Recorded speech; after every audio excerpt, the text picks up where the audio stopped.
السلام علیکم viewers, welcome to my channel Quran the way to Jannat. آج ہم پڑھیں گے پہلے سپارے کا رکوع نمبر 12، سورہ بقرہ، آیت نمبر 97 سے لے کے 103 تک۔ اعوذ باللہ من الشیطان الرجیم، بسم اللہ الرحمن الرحیم۔ آپ کہہ دیجئے، جو جبرائیل کا دشمن ہے، اس نے تو اللہ تعالیٰ کے حکم سے آپ کے دل پر اس قرآن کو نازل کیا ہے، جو اپنے سے قبل کی تصدیق کرنے والا ہے اور ایمان والوں کے لیے ہدایت اور خوشخبری ہے۔ جو کوئی اللہ تعالیٰ کا اور اس کے فرشتوں کا اور اس کے رسولوں کا اور جبرائیل کا اور میکائیل کا دشمن ہے تو یقیناً اللہ تعالیٰ کافروں کا دشمن ہے۔ ان آیات کا شان نزول یہ ہے کہ چند یہودی علماء نبی کریم صلی اللہ علیہ وآلہ وسلم کے پاس آئے اور کہا کہ اگر آپ ان کے سوالوں کا صحیح جواب دے دیں تو ہم ایمان لے آئیں گے، کیونکہ نبی کے علاوہ کوئی ان کے جواب نہیں دے سکتا۔ جب آپ صلی اللہ علیہ وسلم نے ان کے سوالوں کا صحیح جواب دے دیا تو انہوں نے کہا کہ آپ صلی اللہ علیہ وسلم پر وحی کون لاتا ہے؟ آپ صلی اللہ علیہ وسلم نے فرمایا کہ جبرائیل علیہ السلام۔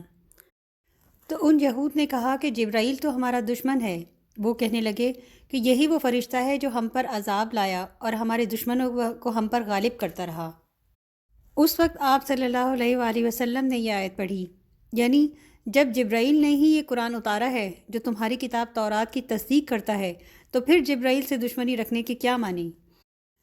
فرشتے تو اللہ تعالیٰ کے حکم کے بغیر کوئی کام کر ہی نہیں سکتے، اور جو فرشتوں کا دشمن ہے وہ دراصل اللہ کا دشمن اور کافر ہے، اور اللہ تعالیٰ خود فرشتوں سے دشمنی رکھنے والے کافروں کا دشمن ہے۔ اللہ تعالیٰ نے فرمایا کہ یہ سب میرے مقبول بندے ہیں، جو ان کا یا ان میں سے کسی ایک کا بھی دشمن ہے وہ گویا اللہ کا بھی دشمن ہے۔ اور بلا شبہ یقیناً ہم نے آپ پر واضح آیات نازل کی ہیں، اور ان کا انکار فاسقوں کے سوا کوئی نہیں کرتا۔